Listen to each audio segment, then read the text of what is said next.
Kaltxì, fellow navi, and welcome back to the maggot-infested, partially decomposed corpse of my YouTube channel.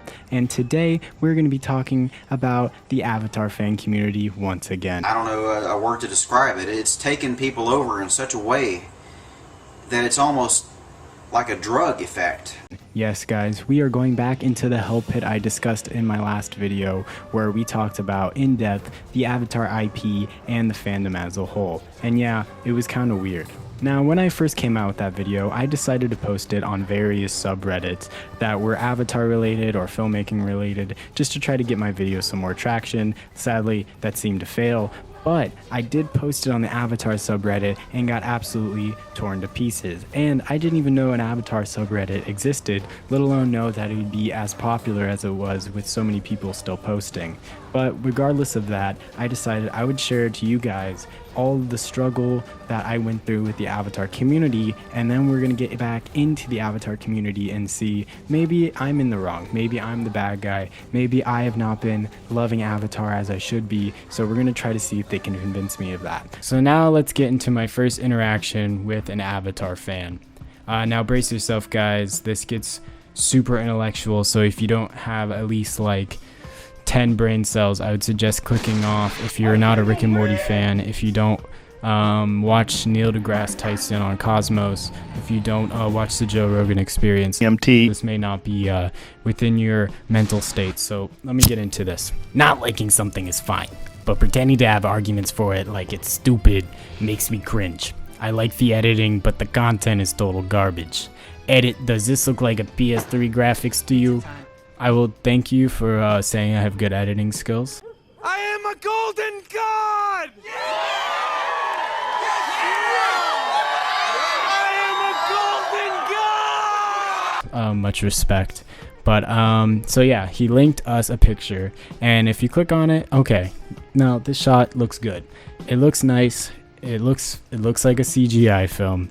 But it also, maybe it doesn't look like a PS3 game, you know, maybe I was wrong. It looks like a PS4 game, maybe like a cutscene or something, but like, I don't know. So at this point in the conversation, I had to defend my honor, kind of. I didn't want him to get the wrong impression from the video, so I decided to write out exactly what I was trying to say in my video. So I wrote out points made, poor writing, tried to cram 6 different political arguments down your throat, the Navi fuck dragons, the VFX don't hold up, and the story is every cut and dry archetype in film. And to be fair, yes, my review is from a personal bias because I've always actively hated the film, but I did have some good points, including the one about dragon rape. But our friend of the channel claps back in a lengthy letter. Archetypal, I guess so. It's a hero's journey neo-myth template, but it does mix up the elements in a, to me, an interesting way, setting the story in the future on a distant planet and stuff.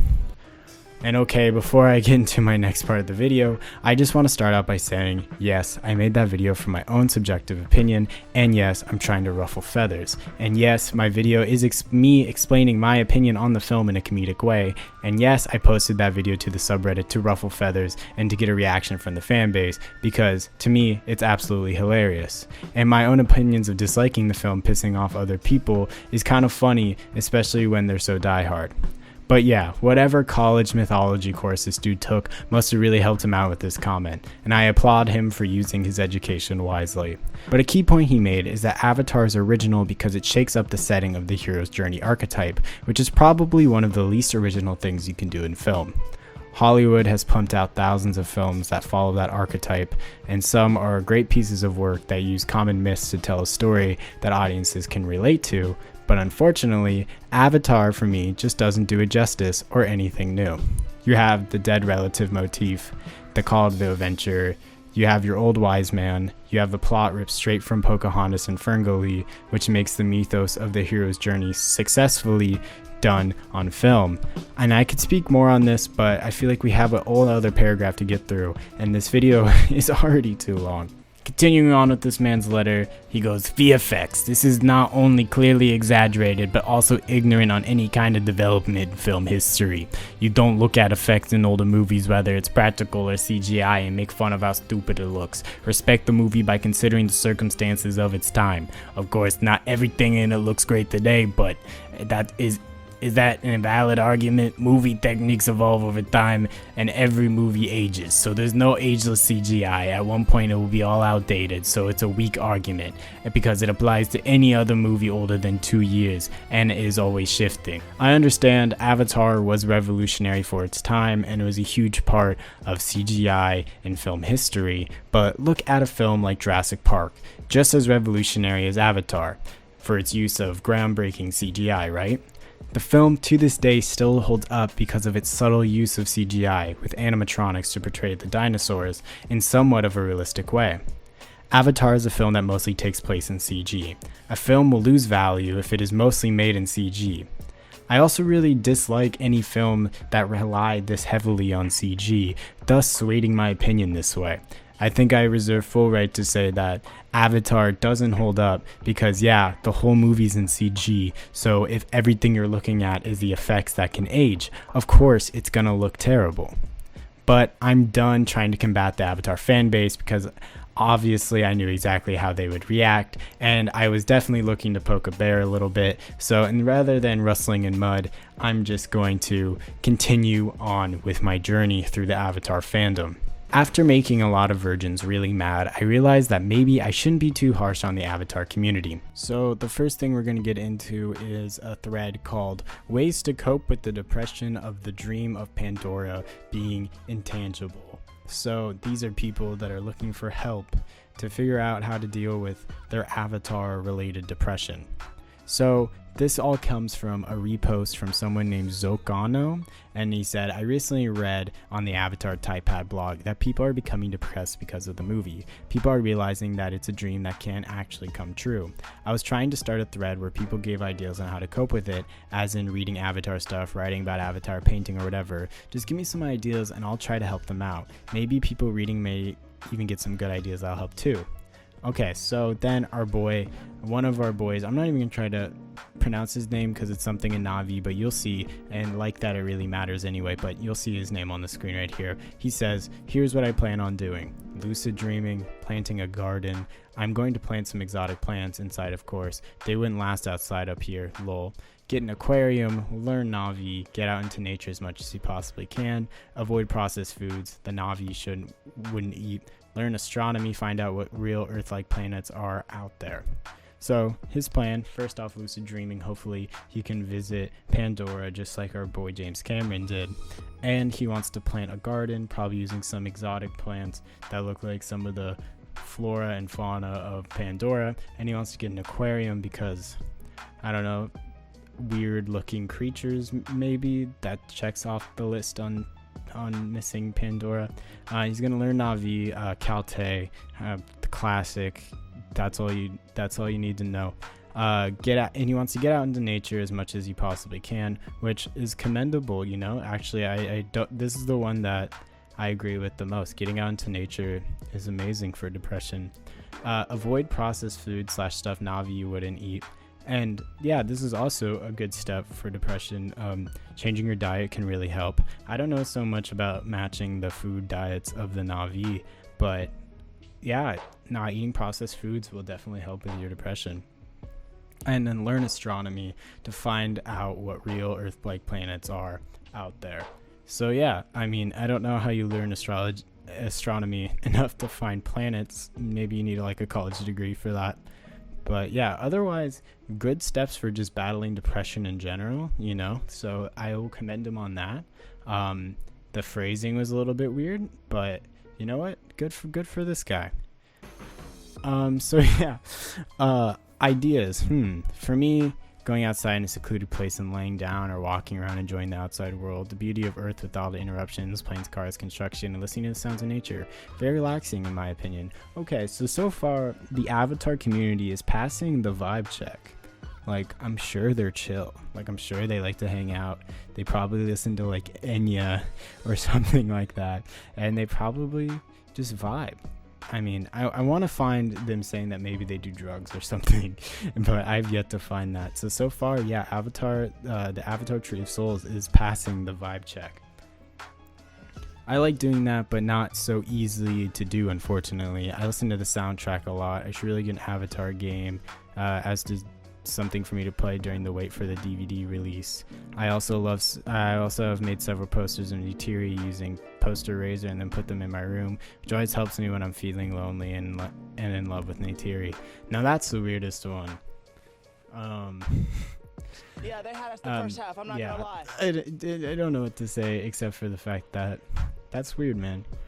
I'm sorry that you're lonely and you have to make out with the poster of Neytiri.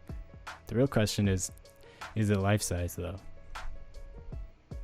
Or is it like scaled all wrong and he's got like a little tiny Neytiri hanging on his wall? I don't know. I'm gonna stop bullying this kid and move on to the next people. People are installing LED lights. They're becoming the new Tumblr girls. After Avatar, I can now know what Earth can give us. Now I love nature and try not to use artificial or consuming things when I can use what Awa provides. So it's cool actually in a way, because a lot of the themes of the Navi in Pandora is very like peaceful Buddhist vibes. So far I can't really be mad at this thread. There's of course a little bit of creepy people in there, but I mean that is normal. But it sounds like these people are just trying to come more in touch with themselves and their bodies and their minds, and I can't be mad at that. So you know what, this time you guys get a pass. This is the least weird thread I read. I thought it would actually be worse. Moving on to some more lighthearted content on the Tree of Souls, I found a video called Avatar meets Eminem Not Afraid spoof, and it is honestly one of the worst videos I think I've ever seen in my life. There's not much explanation except for the fact that Steve Jobs is an avatar representing Mac and PC is not, and it's a parody of an Eminem song. This is very early YouTube. So yeah, one of my favorite moments is at the end where the Navi is busting bars about Pandora and having a Mac and a PC, and is flying on a MacBook Pro. Yeah, there's some lines in here that are pretty great. This is very early YouTube. I have to commend them on the production value of this video. It is really good. I think this is the whole theme of this video should be the version of the line where it's okay to be a fan and really like something, and then there's a point where it literally affects your mental health. No media or anything like that, in my opinion, should affect you this hard. Now, of course, a lot of people are this way. We've seen this with the Disney parks community. And property. It's among one of the more iconic rides. It's been around forever and people love this ride. The only people that are offended over it are people that don't care about this stuff. They only are looking for reasons to be offended. One of Disney's... We've seen this with the Avatar community now, and we've seen this with like stan culture and all this kind of stuff. And it is when some people take on a property or an idea so hard that it becomes a part of their life and they're almost addicted to it in a way. It's really, really weird. And it's one of the reasons why I think Avatar as a fandom is really strange. I think the use of like this unattainable heaven-like goal is ridiculous, and the fact that these people are so caught up in it is actually really sad. So I hope that everyone in the Avatar community nowadays in 2020 is coming off of their Avatar-induced addictions. They're not having thoughts of suicide because of Pandora, and they are feeling a lot better. Hopefully the sequel helps with that a lot. Maybe there'll be a VR experience. Maybe someone's made a VR experience. Check that out. But like, seriously guys, the Avatar community is one of the almost scariest fan communities I've ever seen. Now there's scarier ones with like K-pop boy bands and other stuff like that, but this is truly, truly terrifying. But comment below guys, let me know what you guys think of the Avatar community. Do you guys think it's as weird as I am? Should I be making a video talking about why I think a fandom's weird? Yes or no? Comment below, let me know. Thank you guys for watching as always, and I'll see you soon.